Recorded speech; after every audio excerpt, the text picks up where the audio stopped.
नमस्कार साथियों। आज बेहद लंबे समय से मैं आपके साथ जुड़ने की कोशिश कर रहा था और आज फाइनली मैं आपसे जुड़ने में सफल रहा हूँ। इस बीच कुछ अपनी भी कुछ ऐसे सर्कमस्टेंसेस डेवलप हुए थे जिससे मैं आपके साथ नहीं जुड़ पाया था और आगे भी शायद कुछ अभी और दिन हैं मैं नहीं जुड़ पाऊँगा। बट आज के इस लेक्चर का उद्देश्य ये है कि आपकी तैयारी किस पेज से चल रही है उसको जाँचना। आपके लिए लेक्चर बहुत ही महत्वपूर्ण होगा क्योंकि इस लेक्चर में आज आपको मैं पॉलिटी का एक एक्टिव रिकॉल कराऊँगा। मैं कुछ चीज़ें बोलूँगा, अगर आपको वो चीज़ें केवल अगर सुनी हुई लग रही हैं और अगर कुछ भी उसके इर्द-गिर्द समझ आ रहा है, तो आप मानिए कि आप पॉलिटी मैं तकरीबन 20 से 25 प्रश्न कहो या कोई भी टॉपिक मैं उठाकर कहूँगा आपको, आपको बस उसके इर्द-गिर्द चीज़ें ध्यान में लानी है। ये च तरीका कितना फ़ायदेमंद होता है, ये क्योंकि मैं बहुत लंबे समय से ये इस तरीके से नहीं पढ़ता था, तो मैंने खुद अपनी तैयारी को इस तरीके से रिफ़ॉर्म करने की कोशिश की है और इससे बहुत जल्दी पेस अप मिलता है तैयारी को। एक आप भी अंदाज़ा लगा सकते हैं कि कैसे हम इस चीज़ को करते हैं। सबसे पहले तो यही उम्मीद है कि आप जो आपकी तैयारी है वो सही दिशा में कर ही रहे होंगे। ऐसा भी नहीं है कि मैं अगर समय होगा तो मैं आपको ऐसे एक्टिव रिकॉल के हर सब्जेक्ट के सेशंस लेकर आने की कोशिश करूँगा, जिसमें मैं आपको जो भी कोर कॉन्सेप्ट्स हैं या फिर जिनसे भी प्रश्न बनने की अधिक संभावना रहती है, उन पर चर्चा करूँगा यहाँ पर और आप अपने दिमाग पर को प्रेशर करेंगे, थोड़ा प्रेशराइज़ करेंगे कि हाँ, कुछ चीज़ें आपको समझ में आ रही हैं इससे। इससे आप अपना आकलन तो कर ही पाएँगे, साथ में जो एक्स्ट्रा इन्फॉर्मेशन आपको मिलेगी, वो आपके कॉन्फिडेंस को बूस्ट अप करने में बहुत ज़्यादा मददगार भी हो। और अगर आप मैं जो भी कहता हूँ अगर उससे थोड़ा भी अगर रिलेट नहीं कर पा रहे हैं, जैसे मैं 10 चीज़ें बोलता हूँ, अगर उससे आप 6 प्लस चीज़ों को भी अगर कनेक्ट कर पा रहे हैं, 6 से अधिक चीज़ें, तो समझिए आप एक बेहतर दिशा में हैं। अगर नहीं कर पा रहे हैं, तो या तो आपकी रिवीजन में कमी है या फिर आप अभी या तो फिर नए होंगे या फिर सीरियसली तैयारी नहीं कर पा रहे होंगे, ठीक है? तो चलिए ऐसे ही हम सेशंस को आगे बढ़ाने की कोशिश करेंगे और सबसे पहले तो ये है कि आप जो भी अपना जीएस का भाग है, जैसे आप जिस जिस भी एग्जाम की तैयारी में हैं, अपने जीएस के भाग को इस अनुरूप प्रगति पर बढ़ा सकते हैं कि कैसे आप इस सेशन को रिस्पॉन्ड करते हैं। अगर आप बेहतर तरीके से रिस्पॉन्ड कर रहे हैं तो आप भरोसा रखिए आप सही दिशा में हैं। बस जो चीज़ें करने के लिए कही जाती हैं उन उस पेज से करते रहिए और अधिक भटकाव की आवश्यकता है भी नहीं और एक लिमिट तक ही सभी लोग कर सकते हैं। यहाँ ऐसा नहीं है कि मैं जितना बोलूँगा आपको सब आ जाएगा और अगर कुछ भी मान लीजिए नहीं आया तो इतना डिमोटिवेटेड होने की भी आवश्यकता नहीं है। बस ये है कि रियलाइज़ करना है कि हाँ, मैं इस दिशा में यहाँ तक पहुँच गया हूँ, थोड़ा और बढ़ने की आवश्यकता है। और हमारे हाथ में एक ही चीज़ है, मैं बार-बार कहता हूँ, प्रैक्टिस और अध्ययन। इसके अलावा और क्या है? पढ़िए, रिवाइज़ करिए, पढ़िए, रिवाइज़ करिए, पढ़िए, रिवाइज़ करिए। बाकी कुछ ही नहीं कर सकते, चाहे पेपर कैसा भी आ जाए। तो ये चीज़ तो मैं आपको बार-बार कहता ही। मैं खुद मेहनत पे विश्वास रखता हूँ, तो आपसे भी उम्मीद रखूँगा कि आप भी मेहनत के भरोसे रहें, ना कि लक या फिर अन्य फैक्टर्स के भरोसे।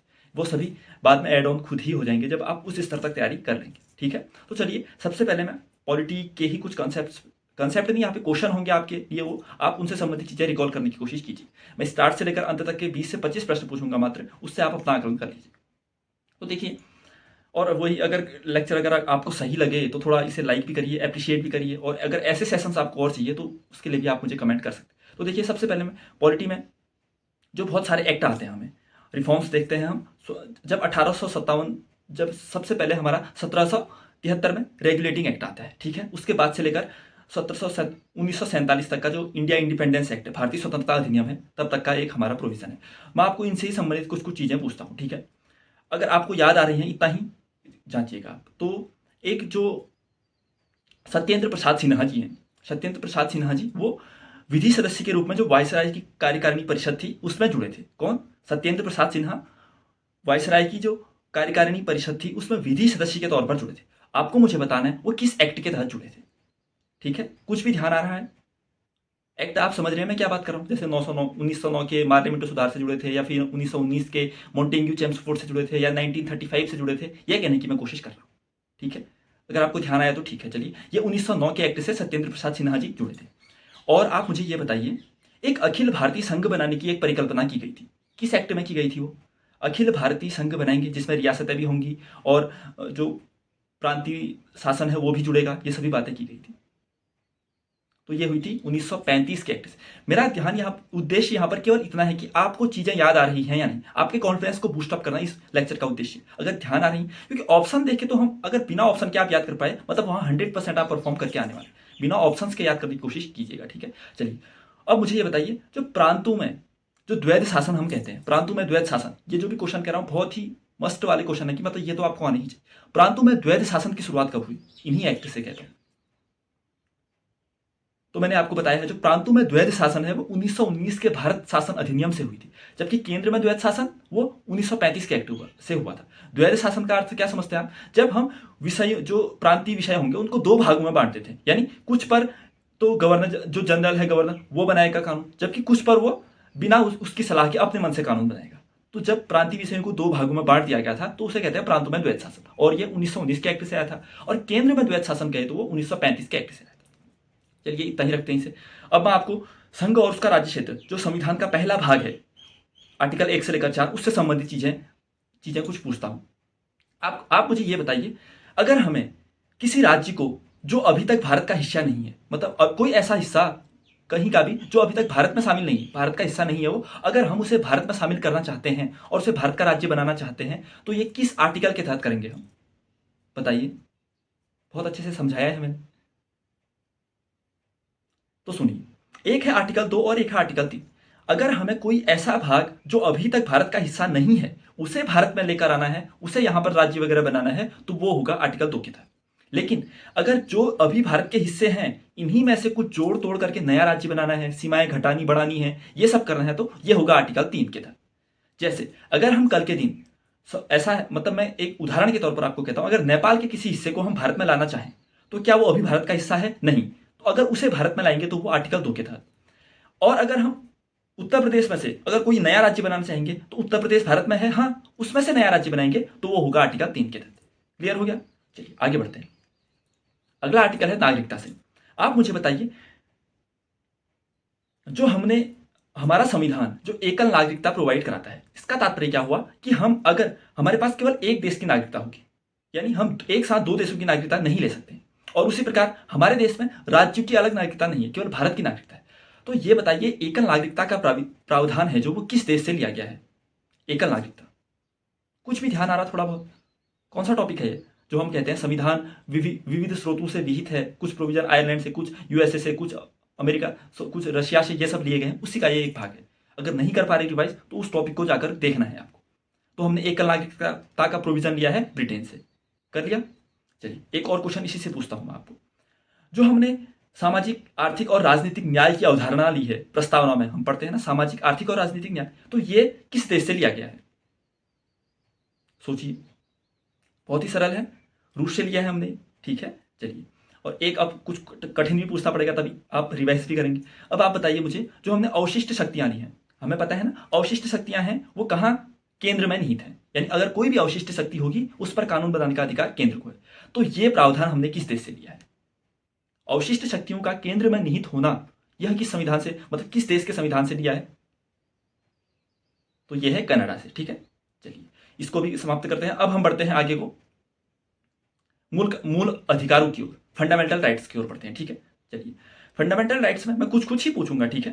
चलिए फंडामेंटल राइट्स में आप मुझे ये बताइए, ठीक है, सबसे पहले तो ये बताइए, अगर संविधान का एक आर्टिकल, कौन सा आर्टिकल है ये बताना है, उसमें ये प्रोविजन है कि अगर कोई भी संसद की विधि जो मूल अधिकारों के असंगत होगी, यानी कोई भी विधि जो मूल अधिकारों के असंगत होगी वो नल एंड वॉइड हो जाएगी। यानी अगर कोई ऐसी विधि है जो हमारे मूल अधिकारों का हनन कर रही है तो सुप्रीम कोर्ट उसे खारिज कर देगा। यह किस आर्टिकल में कहा गया है ऐसा? तो यह कहा गया है अनुच्छेद 13 में। अनुच्छेद 13 कहता है कि अगर कोई भी ऐसा प्रावधान जो मूल अधिकारों का हनन करे या उन पर कुछ नकारात्मक प्रभाव डाले तो वो उस सीमा तक, to that extent, null and void हो जाएगा, ठीक है। चलिए हम आगे बढ़ते हैं। सिंपल ही है, चीजों को सिंपल रखने की हम कोशिश भी करेंगे, ठीक है।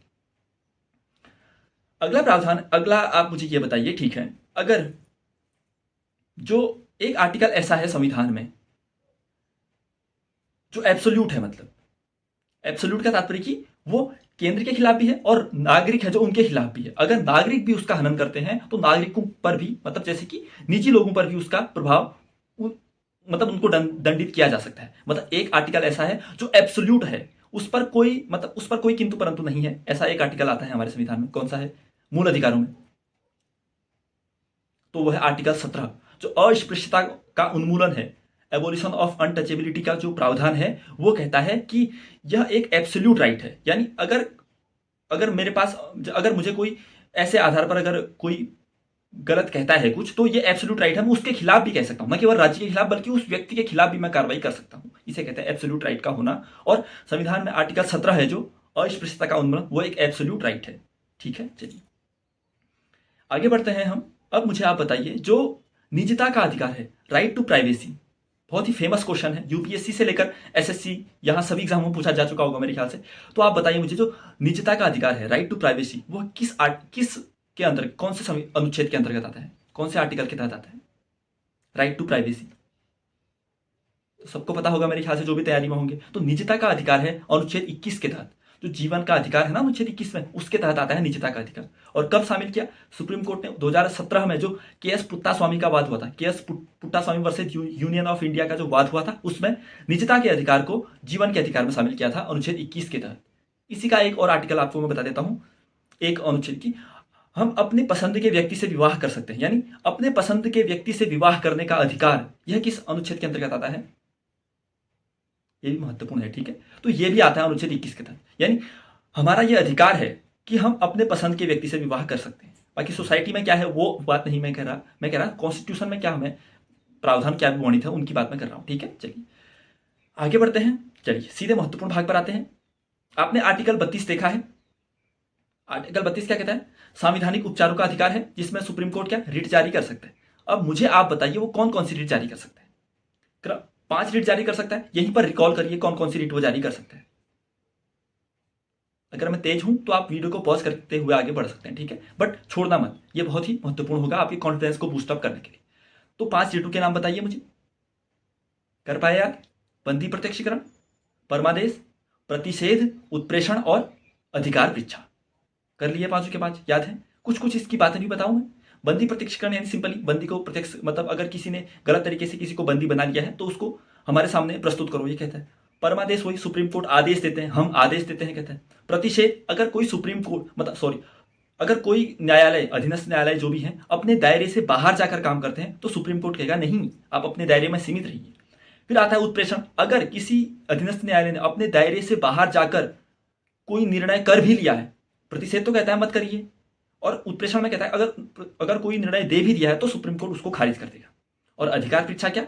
कोई भी पब्लिक माइंडेड व्यक्ति अगर किसी भी ऑफिस की गुणवत्ता, वहां कैसे काम होता है, यह सब जानना चाहे तो वो रिट जारी कर सकता है आर्टिकल 32 में अधिकार परीक्षा के तहत। ठीक है, चलिए और क्या है इनमें मेजर डेवलपमेंट्स?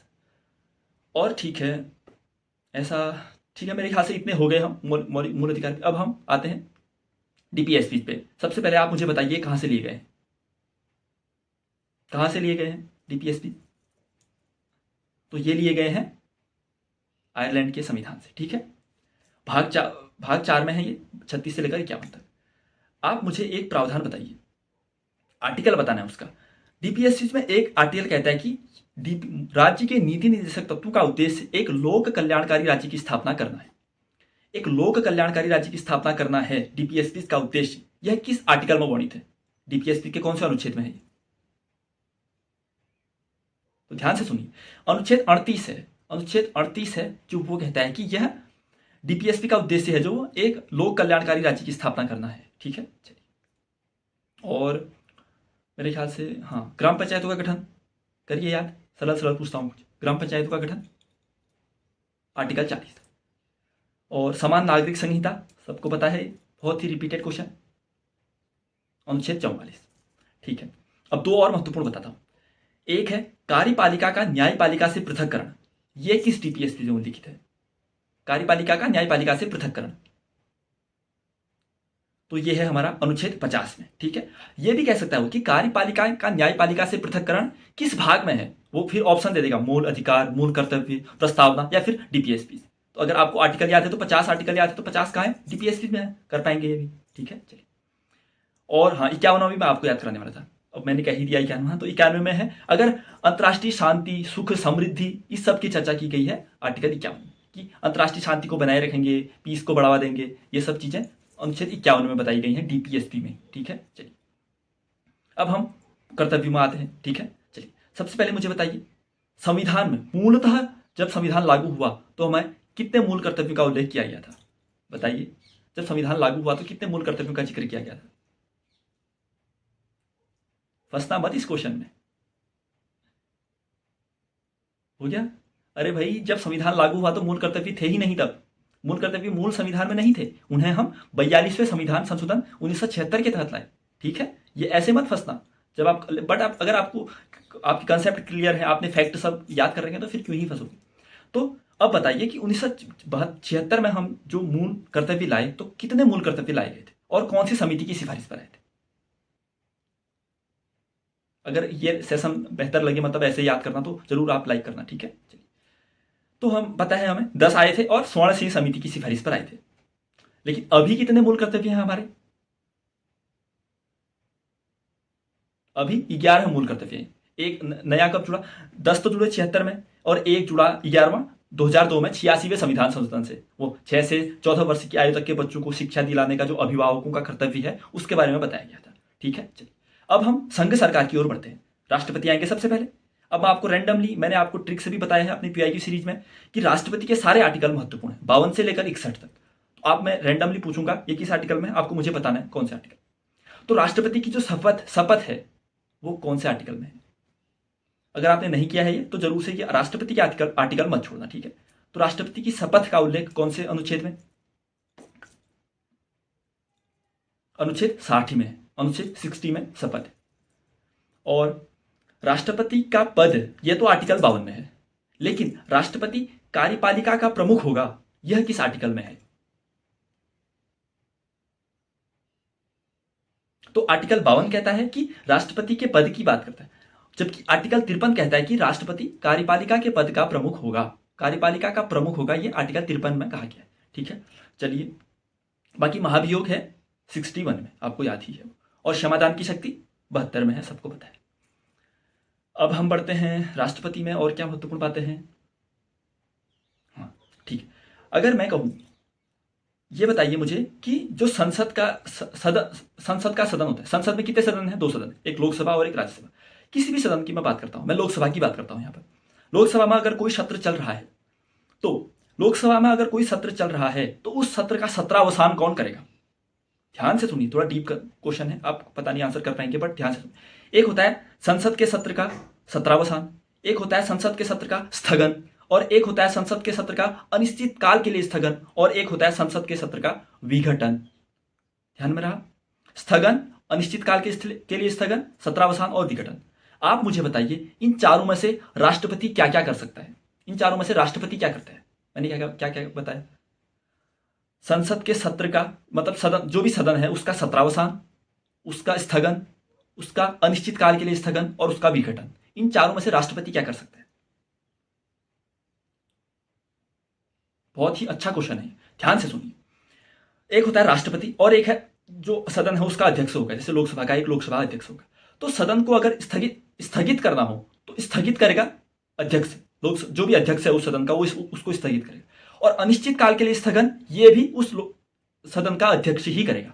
स्थगन कहो या फिर अनिश्चित काल के लिए स्थगन कहो, यह उस सदन के अध्यक्ष के द्वारा किया जाएगा। लेकिन अगर सत्रावसान हो, अगर आहूत करनी हो बैठक, और अगर मतलब संसद के सत्र को सत्रावसान करना हो, और संसद के सत्र को आहूत करना हो, और संसद के सत्र को विघटित करना हो, तो ये 3 काम करेगा हमारा राष्ट्रपति। ध्यान रहेगा, स्थगन और अनिश्चित काल के स्थगन अध्यक्ष करेगा, और बाकी विघटन कहो, आहूत करना कहो, या फिर सत्रावसान कहो, यह करेगा हमारा राष्ट्रपति। क्लियर, ठीक है। अब एक आर्टिकल पूछता हूं, लोकसभा के अध्यक्ष और उपाध्यक्ष के पद का जिक्र किस आर्टिकल में किया गया है। लोकसभा के अध्यक्ष और उपाध्यक्ष का जिक्र, ठीक है, आर्टिकल बताना है मुझे। आर्टिकल 93। अब कुछ लगातार मैं आपको आर्टिकल पूछने वाला हूं, आपको मुझे सिंपली बताना। संसद का सचिवालय, ये किस आर्टिकल में है। जो भी क्वेश्चन पूछ रहा हूं बहुत महत्वपूर्ण है, वो स्किप मत करना।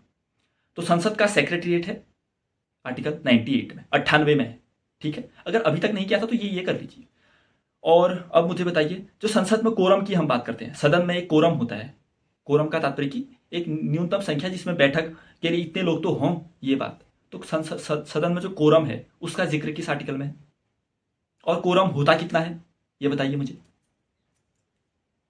तो कोरम का जिक्र है अनुच्छेद 100 में। अनुच्छेद 100 में कहा गया कि कोरम की बात की गई है, और ये कोरम होता है सदन में जितने टोटल सदस्य संख्या है ना उसका 10%। यानी अगर सदन जैसे 500 कितने हैं, 552 कहते हैं हम लोकसभा में, 550 मान लीजिए, अभी दो एंग्लो इंडियन हटके ना, मैक्सिमम पावर उसकी 550 है। अब उसके कोरम की बात करेंगे तो 550 का 10वां हिस्सा निकालिए, 10%, कितना हुआ, 55 हुआ। यानी अगर कोई भी बैठक होगी तो 55 सदस्य उपस्थित होने ही चाहिए, तभी वो बैठक होगी। बिना कोरम की बैठक नहीं करेगा जो लोकसभा अध्यक्ष है, या मतलब जो भी सदन का अध्यक्ष है, ठीक है। चलिए 1/10 होती है कोरम की मात्रा, ठीक है। चलिए ठीक है, ये हमारा हुआ, हम विधायिका में भी एंटर करके संसद में एंटर कर चुके हैं हम लोग। और अब हम, ठीक है, कुछ डीप कंसेप्ट में आपको एक ही समझाता हूँ, यहाँ पर कुछ क्वेश्चन पूछने वाला, ध्यान से सुनिएगा, ठीक है। अब हमारे पास विधेयक कितने प्रकार के होते हैं, एक होता है सामान्य विधेयक, एक होता है धन विधेयक, एक होता है वित्त विधेयक, और एक होता है संविधान संशोधन विधेयक। चलिए आप मुझे बताइए, जो संसद की संयुक्त बैठक बुलाई जाती है, संसद की संयुक्त बैठक बुलाई जाती है, इन चारों में से किस किस के लिए बुलाई जा सकती है? समझे क्वेश्चन क्या? मैंने कहा एक होता है सामान्य विधेयक, एक होता है धन विधेयक, एक होता है वित्त विधेयक, और एक होता है संविधान संशोधन विधेयक। इन चारों में से अगर हमें संसद की संयुक्त बैठक बुलानी है तो किस विधेयक के लिए बुलानी होगी? किस किस विधेयक के लिए बुलाई जा सकती है संसद की संयुक्त बैठक? सोचिए कि कितनी गहराई से आपने पॉलिटी पढ़ी है। तो मैं आपको बताता हूं, अगर कोई सामान्य विधेयक है, अगर वो पारित नहीं हो पा रहा, मतलब लोकसभा राज्यसभा दोनों में टसल हो रहा है, तो उसके लिए हम संयुक्त बैठक बुलाएंगे। धन विधेयक के लिए बुलाएंगे क्या? नहीं भाई, क्योंकि धन विधेयक में राज्यसभा का कोई अधिकार ही नहीं है। धन विधेयक वहीं लोकसभा में प्रस्तुत होगा और राज्यसभा तो केवल उस पर एक कुछ सुझाव देती है तो देती है, वरना वो भी नहीं मान सकती। तो राज्यसभा की तो वहां कोई शक्ति नहीं है, तो टसल होगा क्यों? तो धन विधेयक के मामले में हम संयुक्त बैठक नहीं बुलाते। क्या संविधान संशोधन विधेयक के लिए बुला सकते हैं? नहीं, संविधान संशोधन विधेयक बहुत ही महत्वपूर्ण विधेयक है, उसे दोनों सदनों से अलग अलग पारित होना पड़ता है। तो संविधान संशोधन विधेयक के लिए भी हम संयुक्त बैठक नहीं बुलाते हैं। क्या वित्त विधेयक के लिए बुला सकते हैं? आर्टिकल 117 वाला, आर्टिकल 117(1) और आर्टिकल 117(3) में। तो हाँ, हम वित्त विधेयक के लिए संविधान संशोधन मतलब संयुक्त बैठक बुला सकते हैं। तो मैंने क्या कहा, एक सामान्य विधेयक है उसके लिए संयुक्त बैठक बुलाई जा सकती है, और वित्त विधेयक है उसके लिए भी संयुक्त बैठक बुलाई जा सकती है, लेकिन धन विधेयक के लिए और संविधान संशोधन विधेयक के लिए संयुक्त बैठक नहीं बुलाई जा सकती है। क्लियर? अब सिंपल क्वेश्चन बता दीजिए कि संयुक्त बैठक का जो हमने प्रावधान लिया है, संविधान की संयुक्त, जो संसद की संयुक्त बैठक होती है, वो किस देश के संविधान से ली गई है? संयुक्त बैठक का प्रावधान तो दक्षिण अफ्रीका के संविधान से ली गई है, ठीक है, सबको पता भी है। और क्या है खास बात इसमें, हमने ये कर लिया। अब 110 में हमारा धन विधेयक भी हमने कर ही लिया कि इसमें ये बैठक वाला ही रहता है मेन। और अब हम बजट में आते हैं। चलिए बजट में भी, ठीक है, आप मुझे बजट में बताइए कुछ कुछ चीजें, ठीक है, मैं पूछता हूं आपको। अगर कोई मांग होती है, जो मतलब जैसे कि अगर बजट में होता क्या है कि जो सरकार है वो कुछ कुछ इतनी मांगे करती है कि हमें इतना पैसा चाहिए, तो अगर उस पैसे को खर्च करना है, यानी अगर भारत की संचित निधि से हमें धन खर्च करना है, तो उसके लिए कौन सा विधेयक लाया जाएगा? भारत की संचित निधि से अगर हमें धन को खर्च करना है तो उसके लिए कौन सा विधेयक लाया जाएगा? तो उसके लिए लाया जाता है विनियोग विधेयक। ध्यान रहे, अगर हमें बिना विनियोग विधेयक के, बिना कानून के हम सरकार संसद की जो भारत का जो संचित निधि है, भारत की संचित निधि, उससे धन खर्च नहीं कर सकती है। उसके लिए हमें एक विनियोग विधेयक पारित करना होगा। और उसका आर्टिकल क्या है, आ रहा है किसी को याद? आ रहा है? तो उसका आर्टिकल है 114 में विनियोग विधेयक का जिक्र किया गया, तो वो हम पारित करें। अब एक और लास्ट क्वेश्चन पूछता हूं आज का, कि जो संसद में मतलब भारत के 3 कोष होते हैं, एक तो संचित निधि, भारत की संचित निधि, भारत की लोकलेखा निधि और भारत की आकस्मिकता निधि। आप मुझे इन तीनों के आर्टिकल बता दीजिए, अगर बता दिए तो आपकी तैयारी अच्छी है। लोकलेखा निधि, आकस्मिकता निधि और संचित निधि, इन तीनों के आर्टिकल बताइए। आया याद? मैंने बहुत बार कराया है, तो ठीक है मैं बताता हूं। आर्टिकल 266 में है भारत की संचित निधि और लोकलेखा निधि। भारत की संचित निधि और लोकलेखा निधि है आर्टिकल 266 में, और आकस्मिकता निधि है आर्टिकल 267 में, 267। तो ये किया हम ऐसे ही। अगर मुझे कल टाइम होगा तो मैं पॉलिटी को 2-3 ऐसे लेक्चर्स में आपको एक मतलब कॉन्फिडेंस मिल जाए और सारी बातें हो भी जाएं, ऐसे हम चर्चा करने की कोशिश करेंगे, ठीक है। और बाकी मुझे समय का बहुत ही ज़्यादा अभाव है इस बीच, और अभी आने वाले दिन में तो बहुत ज़्यादा है, इसलिए मैं आपको कोशिश करूंगा कि आप साथ में बढ़ने की कोशिश करें। बाकी मैं जब भी जो भी मेरी तरफ से हो सकेगा मैं आपके लिए अवश्य करने की कोशिश करूंगा। बाकी अपनी सही दिशा में तैयारी जारी रखें, ठीक है। और वीडियो अच्छी लगती है तो प्लीज़ इसे लाइक और शेयर अवश्य करें। तो ठीक है, आज के लिए इतना रखते हैं, मिलते हैं अगली वीडियो में, तब तक के लिए धन्यवाद, नमस्कार।